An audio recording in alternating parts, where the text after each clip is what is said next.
Welcome, everyone, and thank you for joining us for today's event. It starts with us, the role of the performing arts in addressing equity and healing a divided society. My name is Krista Bradley, and I'm the Director of Programs and Resources at the Association of Performing Arts Professionals. Um, I am a brown-skinned woman with blue glasses, wearing a purple V-neck shirt in my office. I have a green background and a black Labrador on the couch behind me. Closed captioning will appear automatically on your screen. If you would like to disable the chat transcript, please click More on the bottom of the Zoom window and hide subtitles as indicated on the slide. Today's event will also feature ASL interpretation.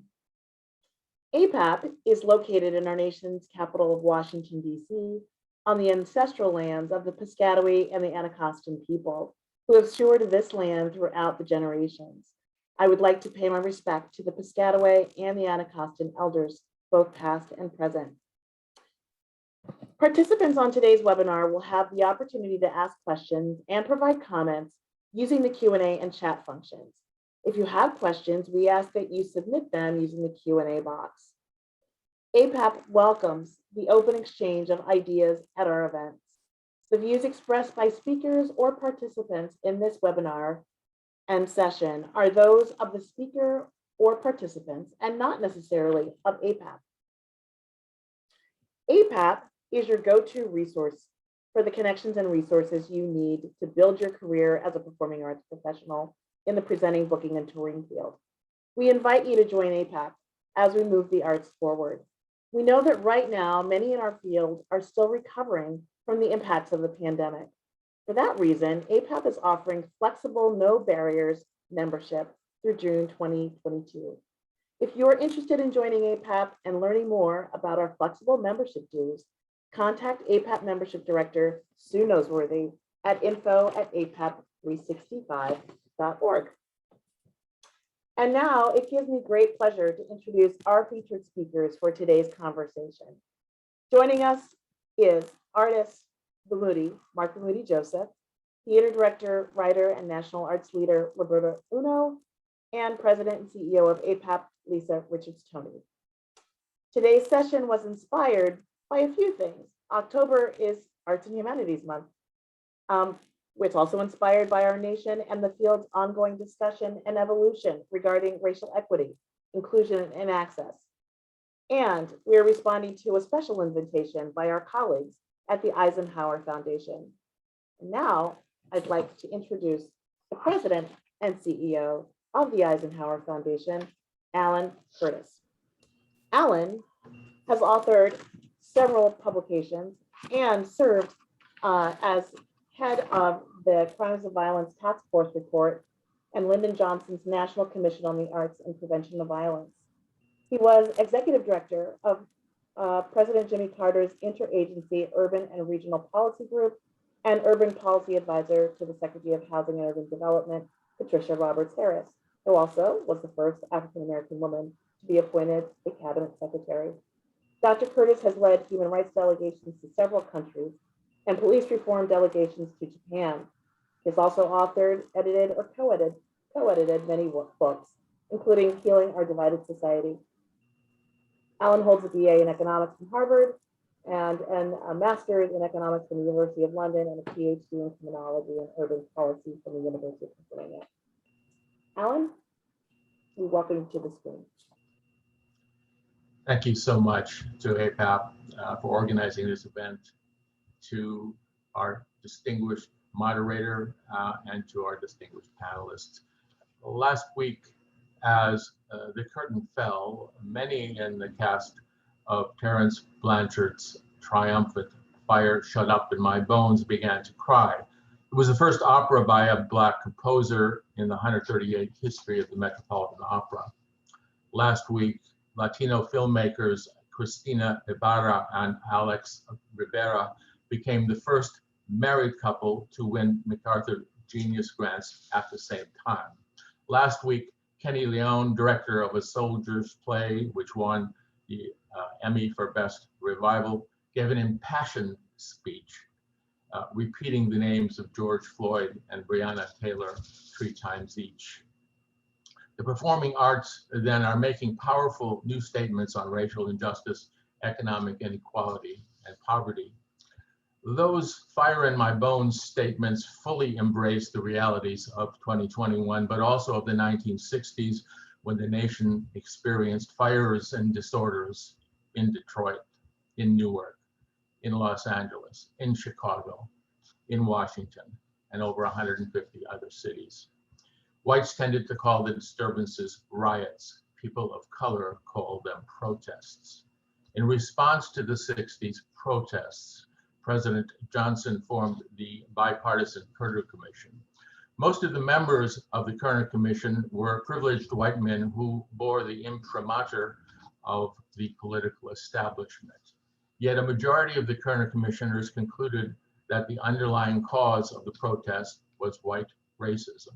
This more than 50 years ago. The commission advised that, and I quote, "In time, it is really a time to make good the promises of American democracy to all citizens, urban and rural, black and white, Spanish surname, American Indian, and every minority group."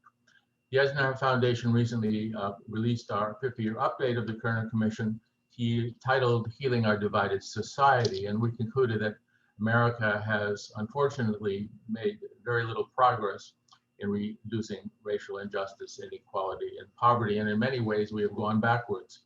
For example, since the Kerner Commission, deep poverty, income inequality, wealth inequality, public school segregation, and mass incarceration of people of color have increased. White nationalist movements have strengthened, as we saw in Charlottesville. The Capitol building in Washington was invaded on January 6th. The pandemic has made things disproportionately worse for people of color and the truly disadvantaged. Nonetheless, over the last 50 years, the nation has built up considerable evidence on the economic, education, public health, criminal justice, housing policies, and as well as voting rights policies that actually work. Yet as we have traveled around the country on these issues, we have found that the public does not, for the most part, understand that we know a lot about what works, and that policy needs to be based on evidence and science, not on dogma and supposition. We also have learned a great deal about what doesn't work, like willful indifference to the unequal distribution of prosperity. Most of all, what doesn't work includes false 1980s rhetoric on government being the problem. The federal government was, in fact, the problem during the 1980s. In that decade, inequality rose sharply. Wages for average Americans stagnated. Labor union power was further reduced. Poverty increased. Homelessness increased.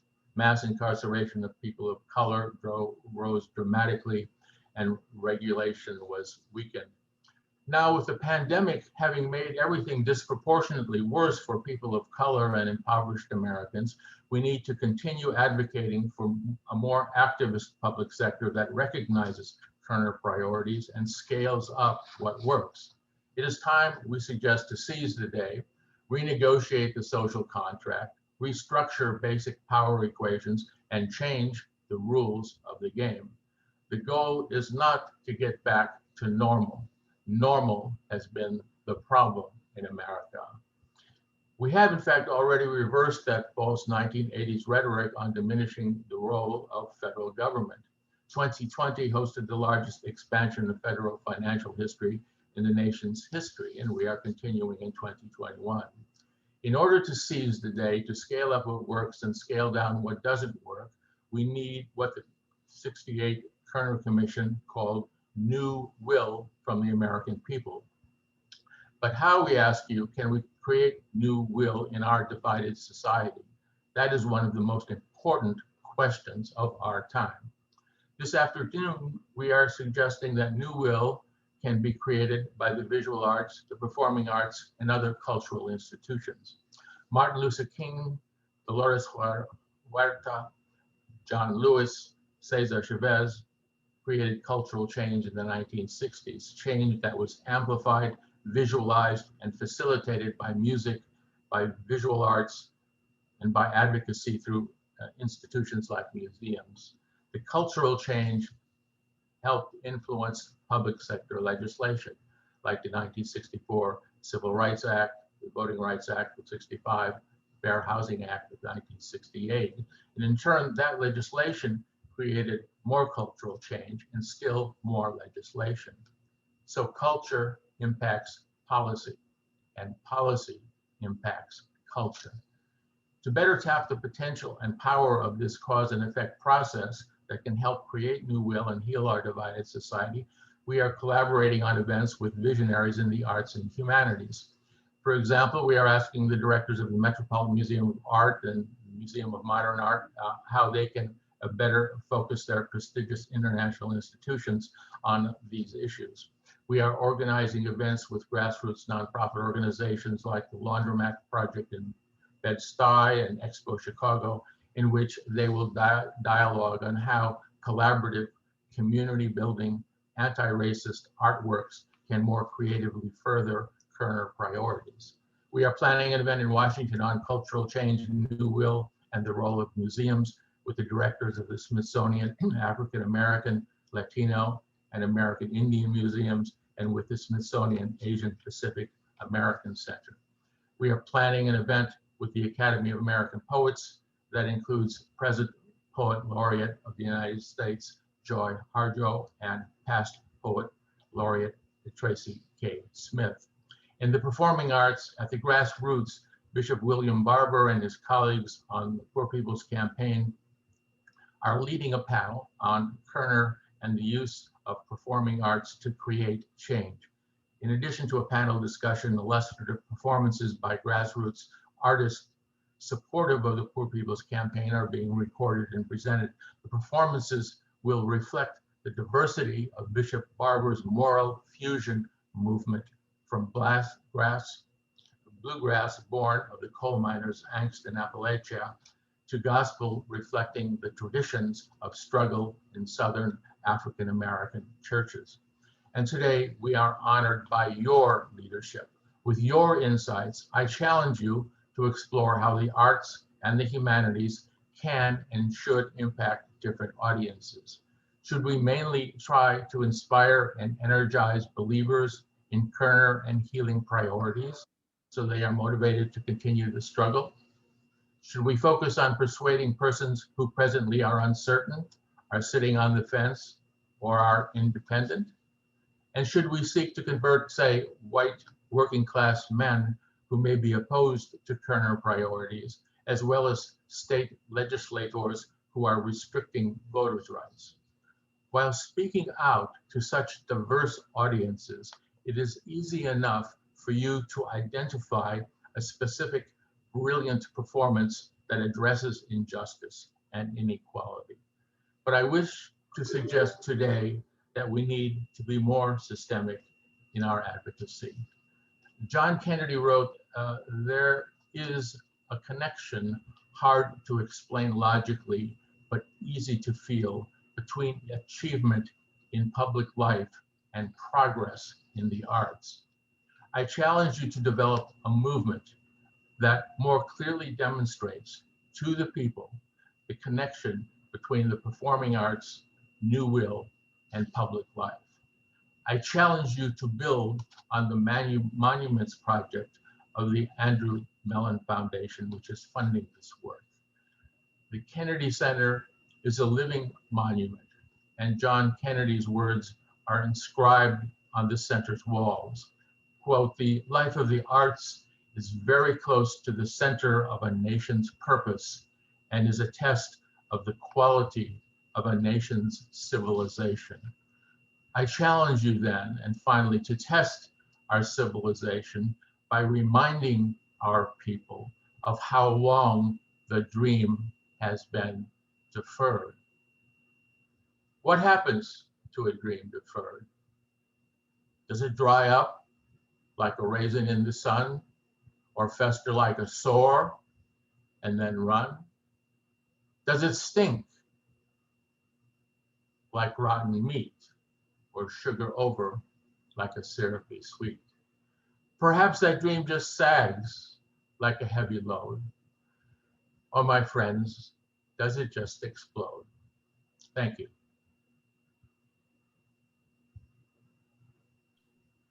Thank you, Alan. And now I invite our panelists to come on screen as I introduce each one of them. Moderating today and participating in this discussion includes Bamudi, Mark Bamudi Joseph, who is a 2017 TED Global Fellow, an inaugural recipient of the Guggenheim Social Practice Initiative, and an honoree of the United States Artist Rockefeller Fellowship. Bamudi's opera libretto, We Shall Not Be Moved, was named one of 2017's best classical music performances by the New York Times.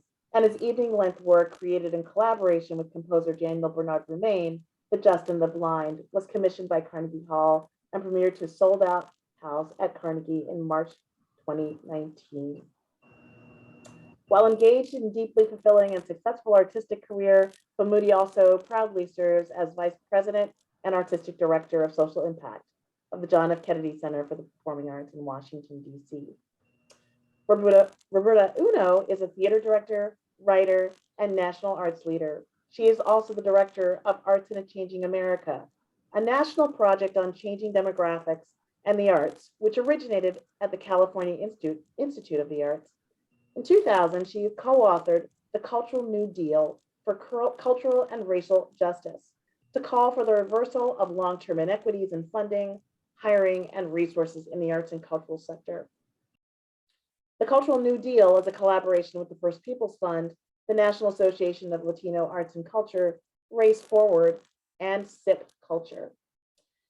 Roberta is also a wonderful director and was a former program officer and senior program officer of the Ford Foundation.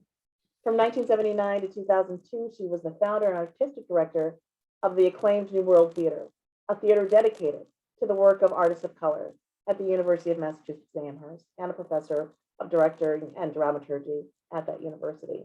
And finally, last but certainly not least, is Lisa Richards-Toney, our president and CEO of APAP. Lisa became president and CEO last year on July 1st.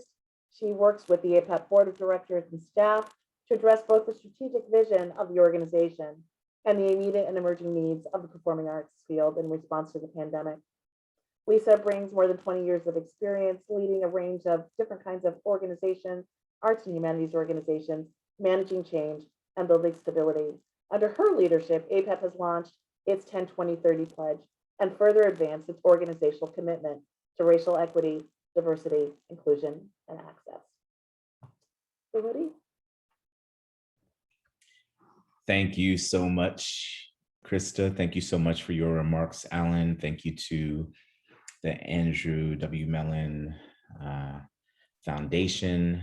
Thank you to the Eisenhower Foundation and to APAP, the Association of Performing Arts Professionals. And thanks to all of you who are joining us this morning, this afternoon, wherever it is you are in cosmic time. Mercury is in retrograde. God help us all. I am so thrilled to be hanging out with Roberta Uno and Lisa Toney today. So it is clear I am joining this conversation today from Nananchuk, unceded territory in what is presently known as Washington, D.C. I am a Black man of Haitian descent with chocolate brown skin. I have a Black beard that is gray on the chin. My background is faded, but joining you from the crib, I'm wearing a Black hoodie, actually my favorite Black hooded sweatshirt. I will invite my colleagues in this discussion to also describe their environments as I call on them shortly. For those joining us today for the conversation, we've heard from Krista and we've heard from Alan. So I think that we have really great context for the conversation today. You all should know that beyond the kind of macro intellectual and the macro topical, This conversation is being held by family. I love the two individuals that I'm in discussion with. I have known them each for more than half of my life. And like the discussion itself, there is nothing that is not personal about how we engage. The urgency around this topic and the decision on all of our parts to use the arts and to use culture in a way to weaponize love against the behemoth of white supremacist social pathology is deeply personal and deeply urgent. All of us are parents. All of us know that if we do not do this work, that our children and grandchildren are perpetually at risk. So please, as you listen to this conversation, consider it the way that you might consider a bird on a perch, knowing that attack is near. How do we behave then? Humans are at the top of the food chain, but white supremacy is a very unique kind of predator. Consider this conversation as coming from those who instinctually understand that we are both privileged and hunted. With that, a few questions that have framed the conversation before I speak to how we want to structure the conversation. We've been asked, how can the arts and humanities address and reduce racial injustice and change? We've been asked how American culture can address systemic racism and social justice, how the arts and humanities influence attitudes and values when it comes to healing a divided society. We've been asked, what are some ways we see this happening, where the potential is, where the challenges are, particularly in the arts and humanities sector. And we've been asked how we can be imaginative and creative about increasing our work in the performing arts to create new will that addresses systemic racism and social justice. As we engage these questions, we're going to necessarily talk about tactics and strategies. We're going to talk about healing and forgiveness. And we're going to talk about flipping the script on these questions as they collectively center the arts positionally in response to these pathologies. But maybe there's a different way to think about where the arts might be positioned in the public imagination.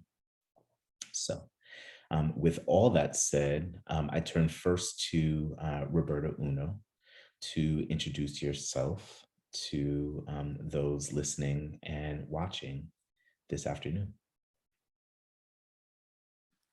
Thanks, Pamuti. Hi, I'm Roberta Uno. I'm a theater director. I'm the director of Arts in a Changing America, or Art Change Us. My pronouns are she, her, hers.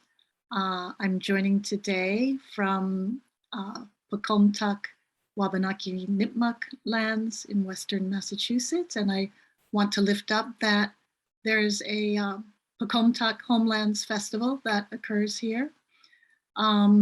I am an Asian American woman of Japanese American descent. I have long dark hair and I'm wearing an orange top. And my background is blurred because I'm at my sister's, I think I'm in her sewing room because there was a lot of drilling and stuff happening at my house which is about 10 minutes away. So I'm very lucky to live near my sister. Awesome. Thank you so much. And Lisa. Good day, Mark. Good day, Roberta. Good day, everyone. It's a pleasure to be here. I'm Lisa Richards-Toney, the president and CEO of APAP. My pronouns are she, her, hers. I'm calling in from the unceded lands of the Anacostans, Pamunkey, and Piscataway people, also known as Washington, D.C. And my background is a little bit busy, although I did remove a basket. But I have an article here that inspires me because I look on Zoom all day and I have to remember why I'm doing this work. And when I was 17, I kind of made that known. So that's that. And then I have my blue glass, which I like. Blue is calming for me. And so that's good. I'm an African-American woman of medium brown complexion, salt and caramel, pepper, maybe a little bit hair. I have on a salt caramel pepper necklace and a black jacket. Awesome. Well, all, we've been asked to engage the questions that I read earlier or that I've voiced earlier. All of us are in very unique positions, I think, in the creative ecosystem. And in the ecosystem of arts practice. So maybe let's start with what's working, what we're proud of, what might be a little scary, but feels like it's in right relationship and in integrity with our broader goals of using the arts to weaponize love. And I use that phrase intentionally because I think a lot about Lisa when we were in Atlanta, you at Spelman and me at Morehouse. There was a lot of conversation then about fighting fire with fire. This was way back in the last millennium. And I remember that we then were part of a group of folks that were really coming into our own as artists. And I love that you have the article of yourself dancing that features yourself dancing in the background. That's right around the time when I met you. And though it went unspoken at that time, it felt like what we were doing were cohering our talents to think about ways that we could vibrate a little bit higher than the base actions of weaponized white supremacy. We were choosing to weaponize something else, something that came from the core and something that inspired us all. So I'm wondering, what presently are you doing? How presently are you working? What specific tactics or strategies are you currently engaged in that serve as a response to the Kerner Commission, to the practices that we see, the divisive practices that we see working? What models are you looking at? Roberta, Lisa, whoever wants to take that first. How are you currently working in service of an equitable future? I'm the first one to hit unmute, so Roberta, I'll go. At APAP, I'm very pleased that I came aboard at the time I did. I'm just pleased overall with the number of African American people of color, all of us who are now at the helm of these organizations. And because it's all about who's in the room and making sure that room is really representative of the future and representative of what we know is right. And within that space of who's in the room, the APAP staff and board have launched the READY Pledge, the Race, Equity, Diversity, and Inclusion Pledge, which is called 10-20-30. And it basically says, over a period of 10 years, you'll take 20% of your roster or people and allocate 30% of your budget to see change around equity. And, we have maybe about 300 or so people who have signed our pledge.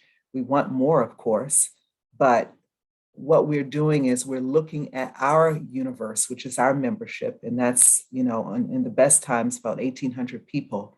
And we're asking them to do authentically what works for them and to take the step in their own right, and that we will be there to support them as they do this, to answer their questions, to bring them in, not call them out, to really rally around and help people get there.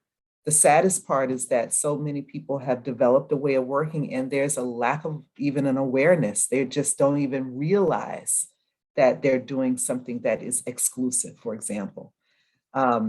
It's also around our building equitable and ethical partnerships, deep work.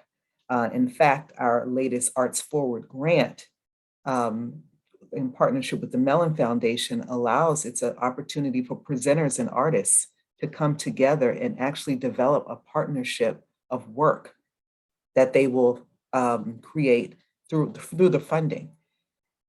So we are doing what we can. The biggest challenge is that we have such a large tent. I mean, I have people who are like ready to go and who've probably been doing this for 20 years and are like, that's old. What else do you have for me?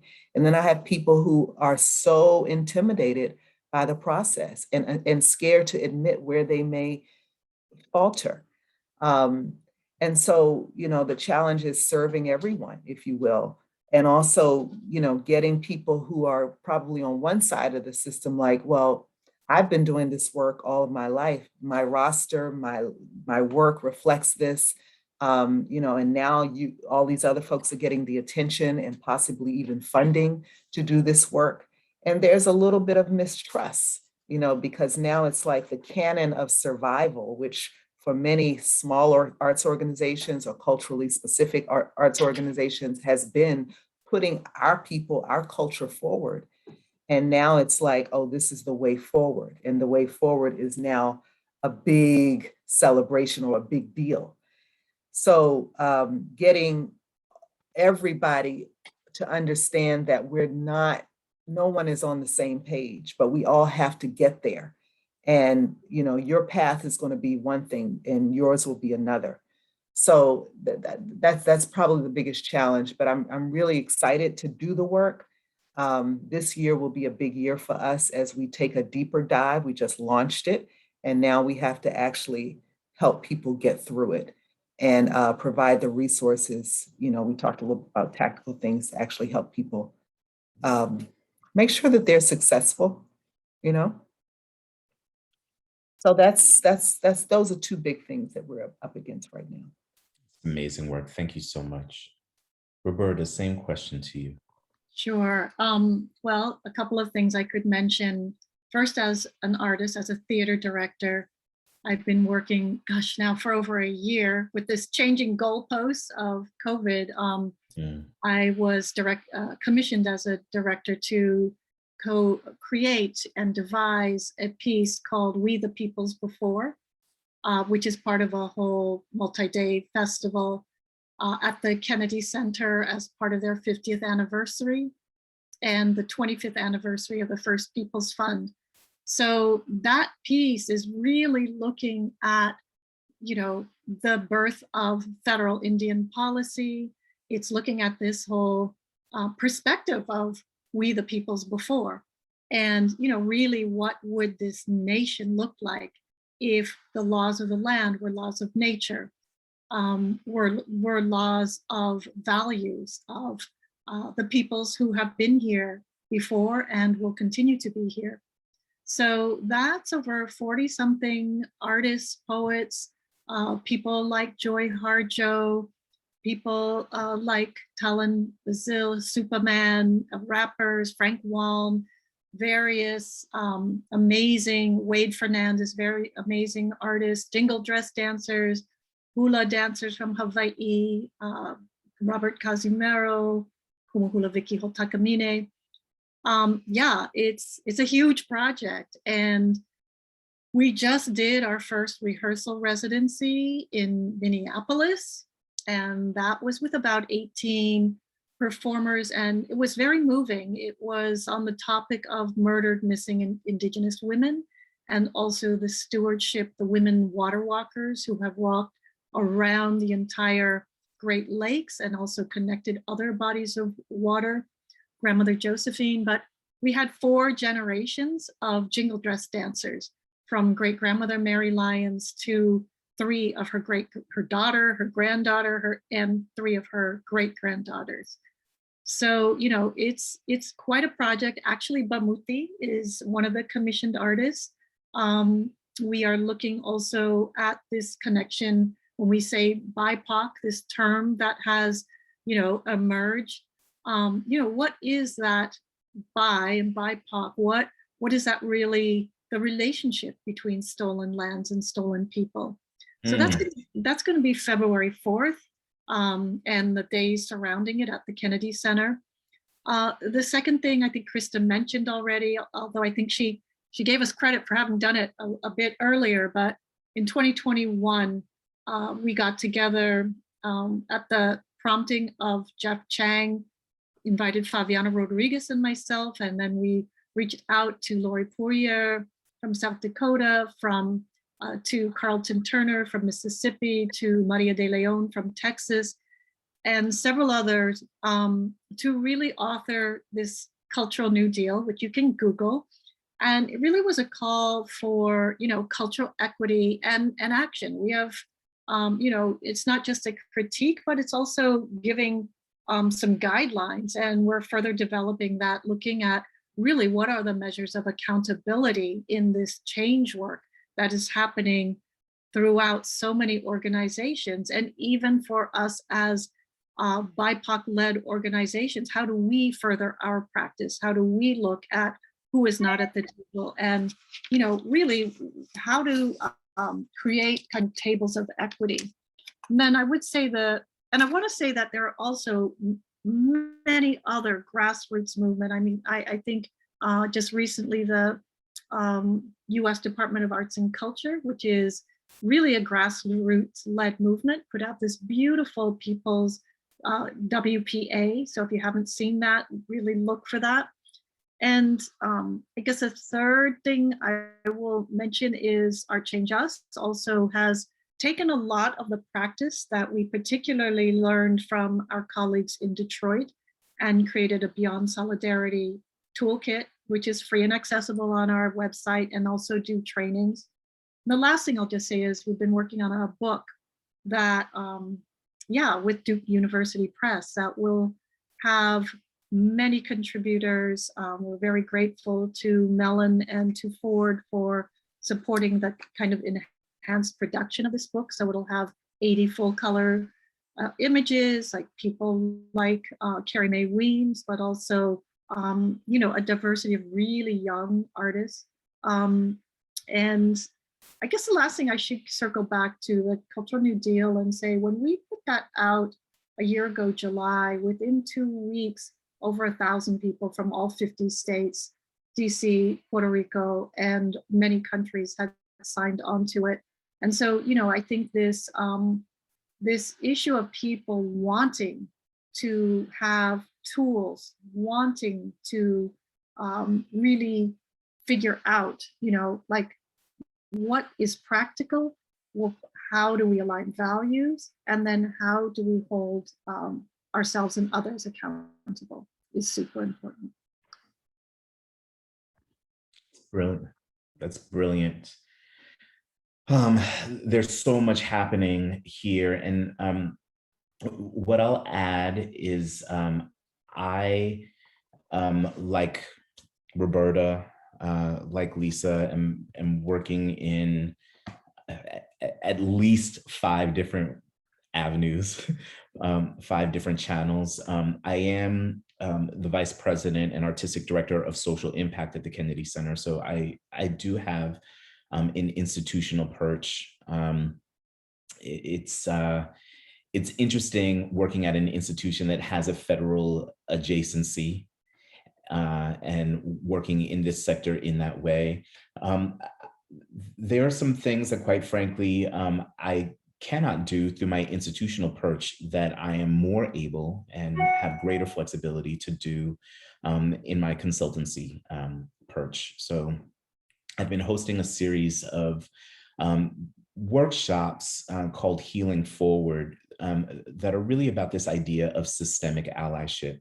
The institutional goal, not unlike what Lisa's talking about with the 10-20-30 pledge, the institutional goal is to have a culture of systemic belonging that is measured quantitatively, is also measured qualitatively. The mantra that I repeat over and over again is that we all want to be anti-racist, but we also talk about structural racism. And if racism is structural, then anti-racism also must be structural. So these Healing Forward workshops kind of articulate a plan for arts workers, for folks working in the cultural sector, to think about pipeline, pedagogy, programs, and profiles as ways of developing this culture of systemic belonging or systemic allyship. And the next such workshop will be in a couple of weeks.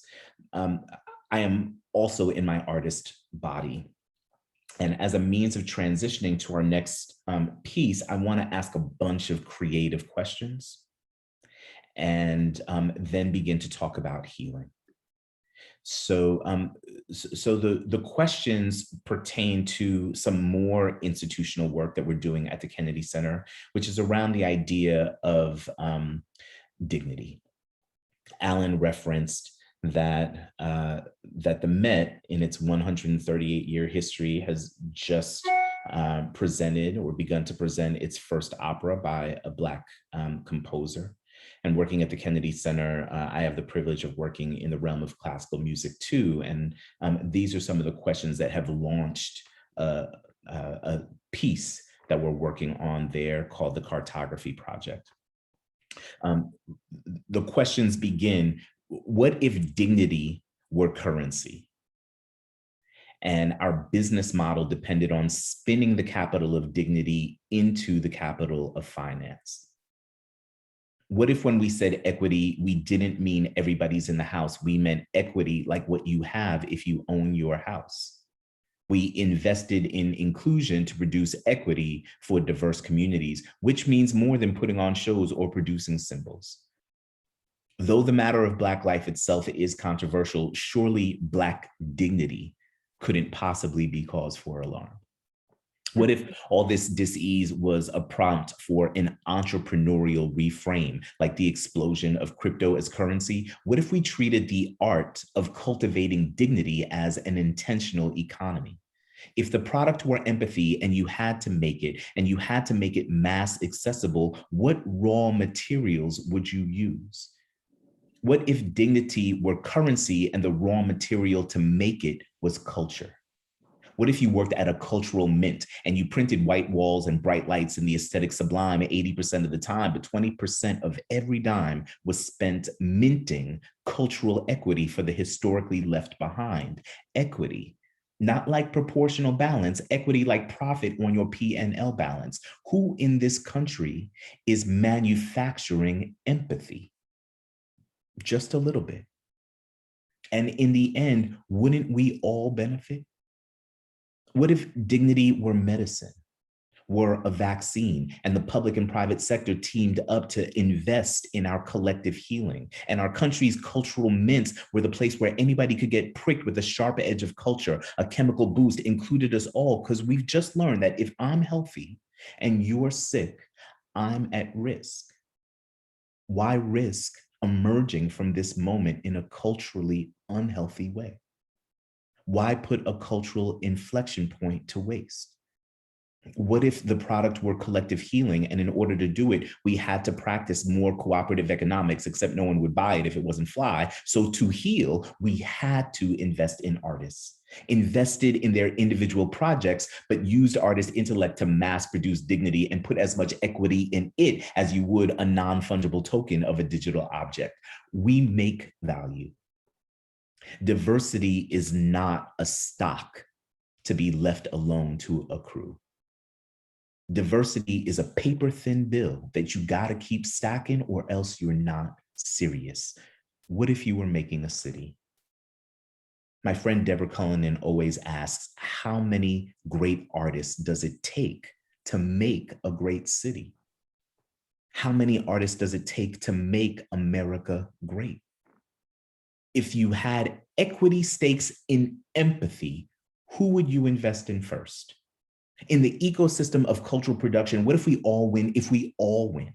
What if we didn't all have to win? We just all remembered when the world was sick and collective healing was something we were all invested in. What if nobody got left behind? What if we healed forward cardinal directions, truth, dimension, humanity, access, latitudes of public imagination, longitudinal public policy, XYZ axis, access the ancestors, call their names, map the future, collective dignity, the moral compass, invest in the road forward, use culture as brick, and walk the walk. Walk the walk. Hallelujah. Amen. So.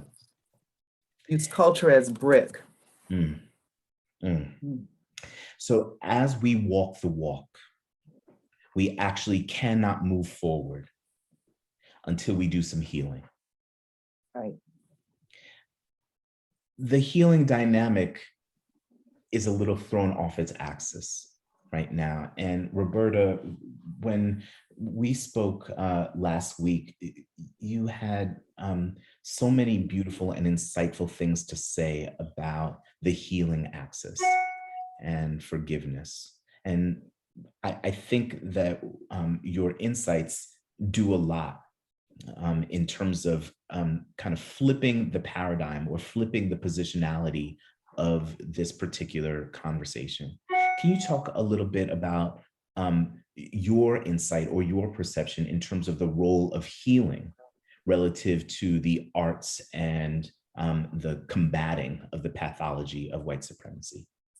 Sure. First of all, Bamuti, I just want to, say what you just did is the reason why when I was at the Ford Foundation, I was still like, okay, Bamuti, I'll dramaturg whatever you want me to do, just to be in the room with the language that you conjure is just incredible. And I guess I mean what I mentioned last week, and maybe I'll kind of spin it in a different direction today, but I think that this desire we all have, this need we have for healing, that we cannot heal unless we acknowledge there's a wound. We cannot, if we just like tape up the wound, there's going to be an infection that'll fester, and we will end up with gangrene, with greater damage to the limb, to the corpus, right? And so I think this is the part that is so difficult right now, because so many people really are paying attention and understanding and wanting and desiring healing. But we cannot just jump to that, because we have all been victims of the same lack of knowledge. And so and when we talk about these systems of white supremacy that have kind of been held us in place through different kinds of institutions and hierarchies and structures. And we were just part of a very powerful conference and project on dismantling eugenics that Jack Chen and other colleagues are driving, really looking at the eugenics movement as kind of one of the most influential frameworks that has really instilled, inculcated various fields, whether it's philanthropy, education, museum work, culture writ large, medicine, has been founded on this kind of framework of eugenics, right? And the pseudoscience.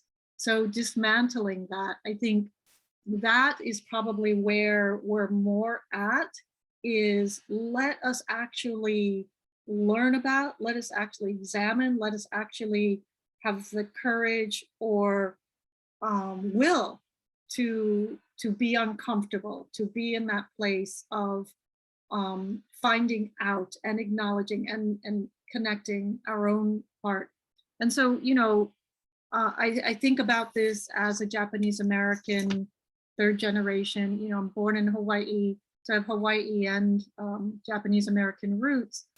But my family, like many other families, Japanese American families, my mother, my father, my grandparents, my aunts, uncles, etc., were all incarcerated during World War II in concentration camps. And when I look at how much it took for us just to learn my grandfather, my grandfather was disappeared right after Pearl Harbor, and he had 10 children, and the family split up in different camps, as well as eventually my uncles volunteering for military service and serving in various theaters of war in World War II with the 442 and the Military Intelligence Service. We look at, that it took getting our grandfather's FBI file under the Freedom of Information Act to learn all of the prisons that he had been incarcerated in North Dakota, in Lordsburg, New Mexico, in Crystal City, Texas, in Missoula, Montana, all these places that, his wife not knowing and him not being released for over a year till after the official end of the war.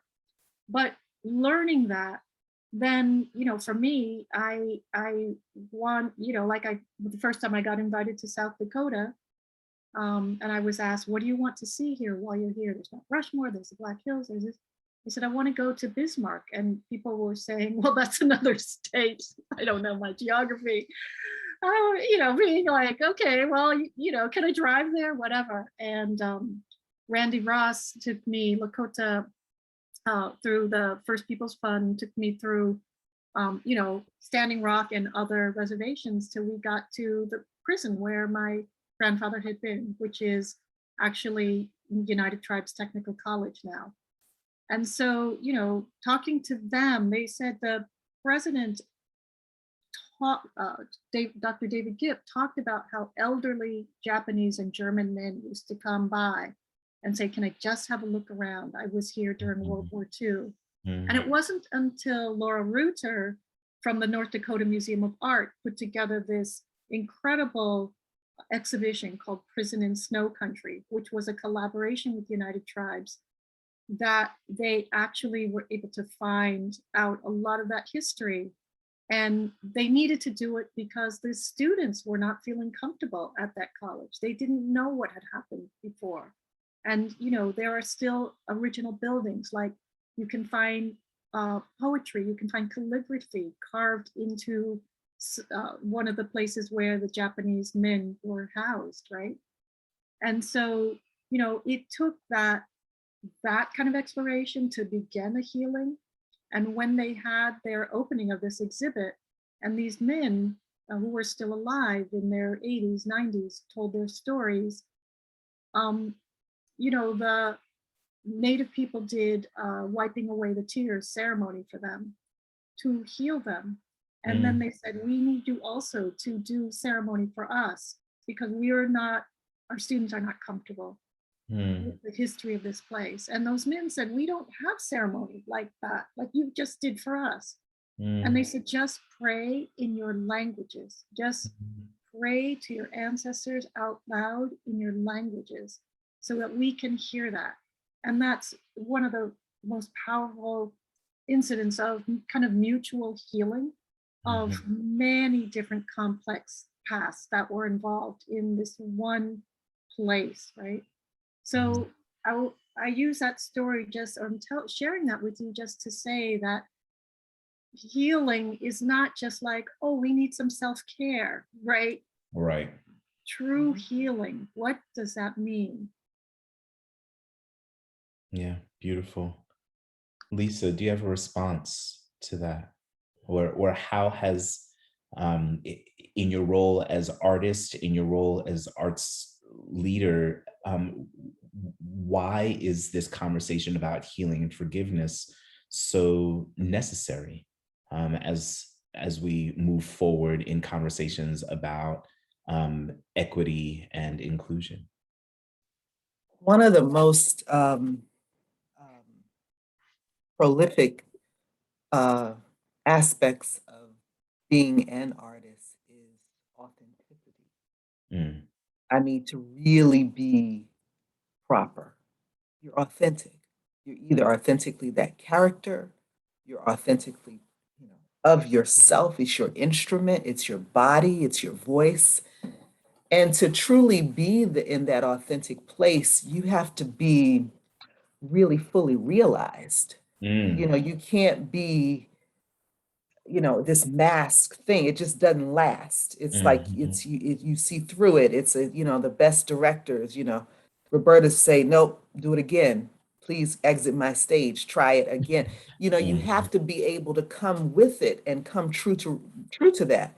So if we are talking about healing, then we're talking about that honesty. And we're talking about the courageousness of being honest and the mhm, courageousness of admission and the mhm, courageousness of giving someone the benefit of the doubt and the courageousness of all the things that happen in our process as mhm, artists.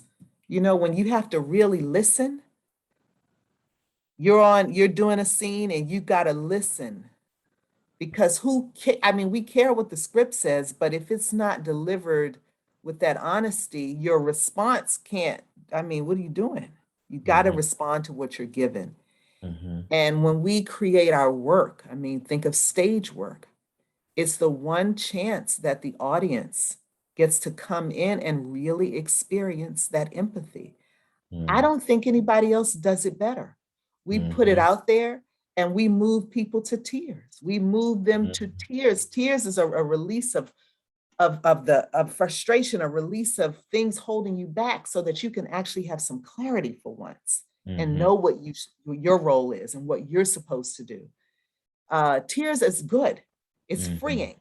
mhm, And I think that our work as artists, as arts workers, all of us doing this work in support of that, we're doing that calling work.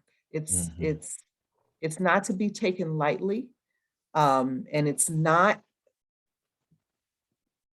to be messed around with. It mhm, is the work that you're saying. It's the building the culture as bricks. mhm, It's laying the foundation for how we interact. It's mhm, laying the foundation for our humanity. mhm, And I think that is one of the most important aspects about what we do and the why of what we do. And it's certainly why I do what I do. I've experienced that as an artist, as an arts maker, and an arts service worker. And, I'm always so taken aback by when I think I'm moving so fast in these organizations that we're in, Mark. You're at the Kennedy Center, I'm at APAP, and we got the agenda, and you got this to do. And it's like, that's fine, but know when we have to slow up and bring ourselves and our people. And that agenda, of this edifice, of these buildings versus the personal, when they can find their way to coexist, we're on it. We're in it. We're in the sweet spot. The moment we get off of that and we let this other stuff take over, we're out of line. And I've had that come up, at APAP as we're working on this 10, 20, 30 pledge. And I look at how many BIPOC people have signed my pledge. And I say, not as many as I wanted. Why not? Whew, that's a loaded question. That's yeah, our own session. All right. mm, But that's the work of building the trust in communities to say, well, now you're going to be in this game now. So mm, what you going to do? mm, You know. So it's a very authenticity and healing, I think, go hand in hand, because when we're being truthful, and that's where the breakthrough happens. It mm. happens on stage and it happens in our work. Love that. I love that.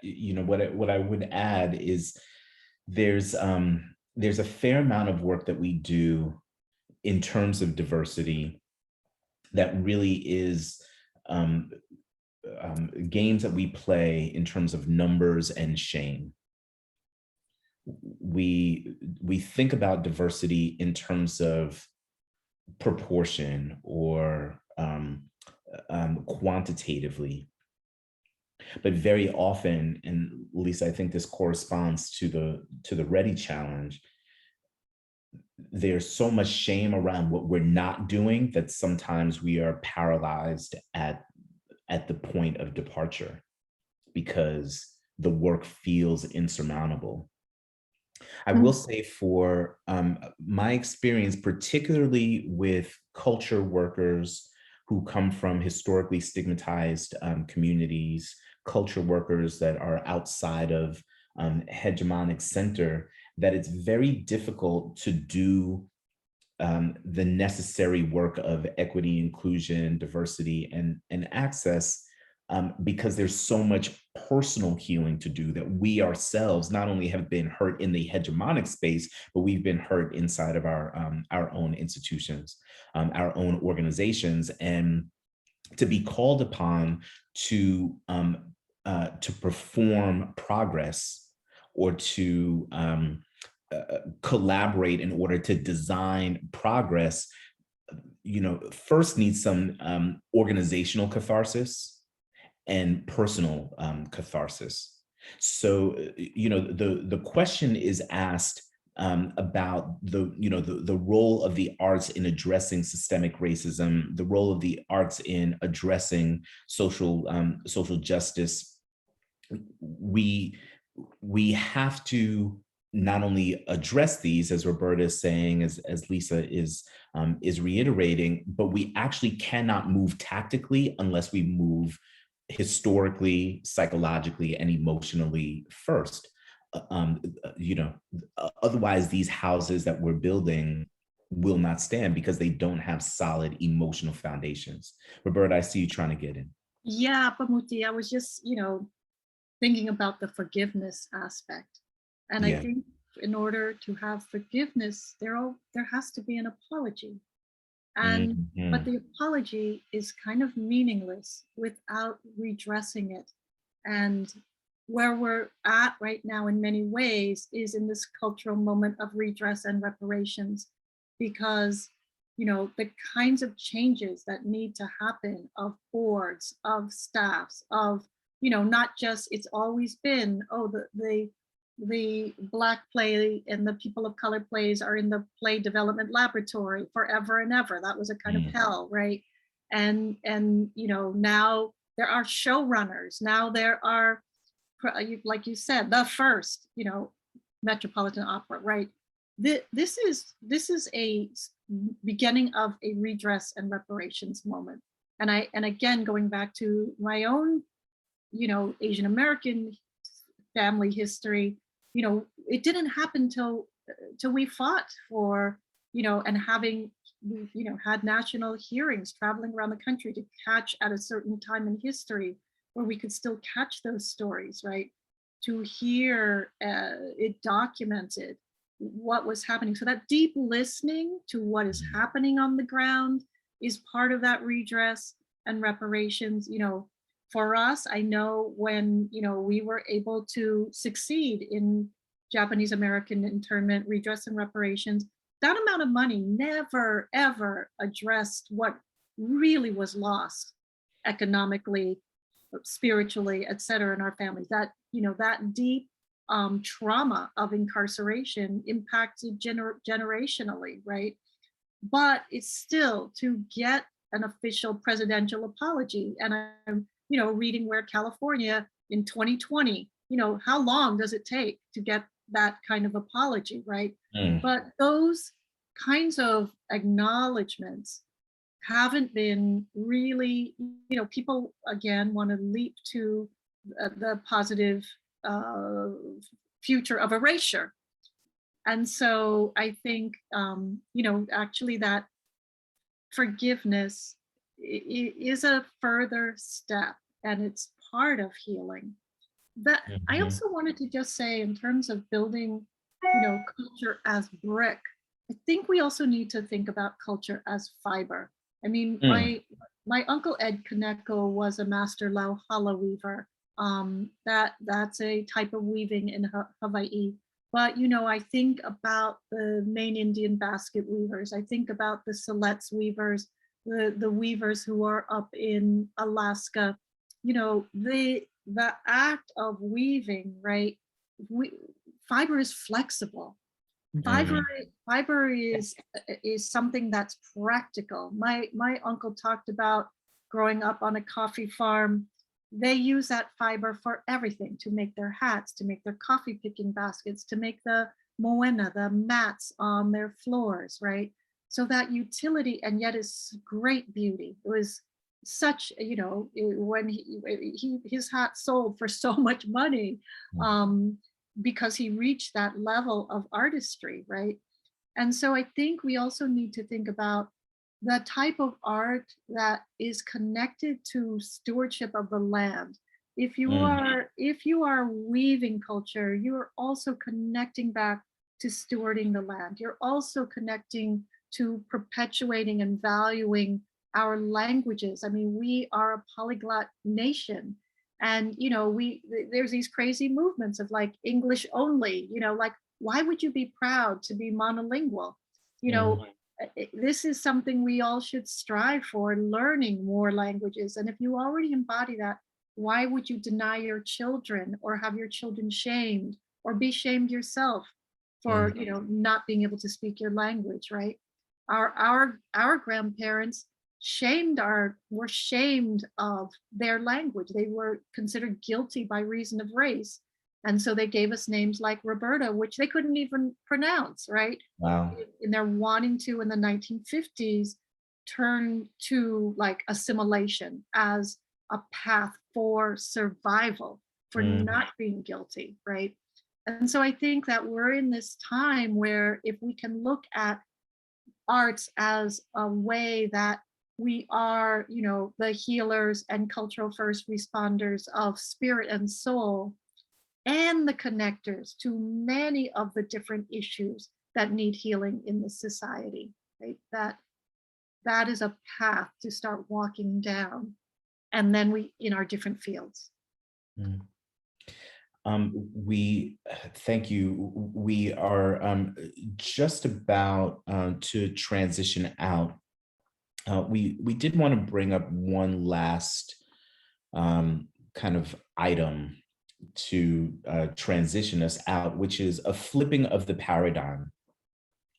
Very often, we are asked in the arts how the arts might heal us.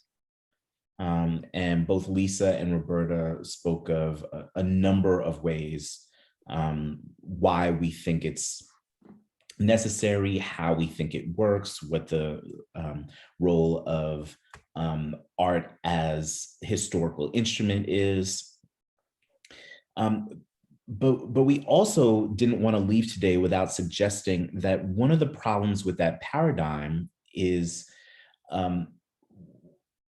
essentially the avenues of commerce, of housing, of healthcare, of law enforcement are broken, particularly as they relate to equity. And this is what Alan referenced in his opening remarks. And the paradigm tends to be the economy is broken in the sense that there is inequity in our economy. What can the arts do to address these more systemic pathologies? There are racial attitudes, or there is racial divisiveness in our country. What can the arts do to turn that tide? The arts are doing a lot. So what we wanted to suggest is that actually the question for the economic sector should be, how can the economic sector be more like the arts in terms of modality and practice? If healthcare in this country operated more like the arts, how much better would it work? If we made law the way that we make film, or the way that we make music, or the way that we make poetry, how would the law operate differently. And as we close and as we transition, I wonder if either one of you have examples in your life or in your practice of how we might redirect this energy or redirect the prevailing question. So it's a little less like, how can the arts heal? And a little more like, how can our pathologies change to be more artful and art-like?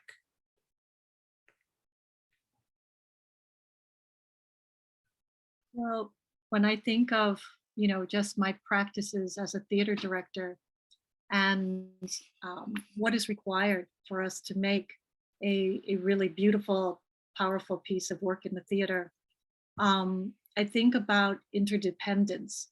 And, you can never have a wonderful performance if one person is just out there doing their thing and not realizing that they're part of a collective whole, right? And so, just like an actor, they can have dialogue, but if they're not listening to the other actor, it's going to be wooden. It'll be the same all the time. They just have a certain way of saying their lines. And I think that's where a lot of times people feel like, oh, those politicians are just saying their lines. That representative of that institution, whatever that you can fill in the dot of whatever it is, the blank, are just saying their lines, right? And so I think that whole idea of deep listening, of responding to what is being given to you, being able to flow with that kind of not just like, oh, crisis management, right?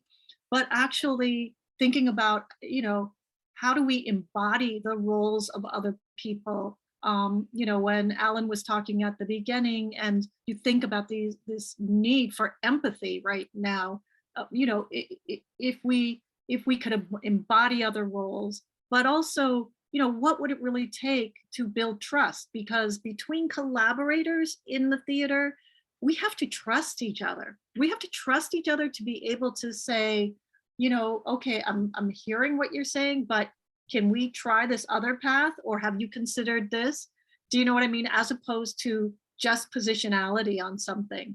So I think that, even the idea of kind of like auditioning, like the idea of like rehearsal, these are concepts that we have in the arts, which are about like showing ideas, showing flexibility, showing exploration, and being in an environment that it's okay to do that, as well as it's okay to say, all right, make a decision. This is how we're going to, this is our vision. This is the vision that we share. This is how we're going to make that happen. So I think that, when we think about those adopting of different modalities, that really, it's like, how do we practice community benefit, like something that would actually benefit the community in all of the different fields that we may have as professions? What would that take? Just like connecting with the audience. We're not just in a bubble doing something. We're actually doing this for a reason. And that to me is to build the common good. Okay, that's a word. Listen, Roberta, APAP, Eisenhower Foundation, this has been exceptional. We want to give our president and CEO of APAP, Lisa Toney, the final word. You might address this last question or summarize the hour or move us forward. I trust you implicitly, but just it's been such an honor to speak with you all and to be here today. This last question of reversing the paradigm and modality is something I would love for us to take up another time. But Lisa, I cede the floor to you. Wow, big floor. So, my example of that, it's really wonderful to hear your thoughts, Roberta. I'm thinking back to a time when I worked heavily in arts education, and, it was like all of the professional development and teacher training that we did showing teachers how to utilize the arts to transform their practices in education. If school could be more like a production, or if school could be more like, building a play. And it was remarkably successful. I also think about how we have used the arts to all of the arts in prisons programs. And I've worked in one in Rikers Island, New York, and the ways in which we used our craft to really bring out empathy in people who society had in many ways given up on and had just, written them off as no empathy, no change is possible. And yet there was so much there. So I know we have it in us. And I know that one of the, I think, most important opportunities that we've had at this time is that, maybe, we will be the saving day for all of us. I mean, maybe our communities will begin to see that our way of working, the collaborative way of working, the listening way of working, where we put stock in all of those things that seemed so ephemeral before and look so messy, but are so, so solid. So I love the charge. I'd love to think more about how we can succeed at that charge. And I'd like to hear others' thoughts on how we can succeed at that charge. I want to thank all of you, my colleagues, Roberta, Uno. It's been a pleasure getting to know you better over the last couple of days and today. Mark Bamuthi, my brother, I thank you so much. You are brilliant, a brilliant light. Our interpreter, Samira, thank you so very much. Eisenhower Foundation and the Mellon Foundation, thank you incredibly. My staff, Krista Bradley and Caitlin Sackery, they are gems. Thank you so much. I appreciate all of you who have joined. The recording will be available on APAP's website, apap365.org. And please keep a lookout for other events that we'll be hosting. Thank you for joining us, and everyone, have a great day.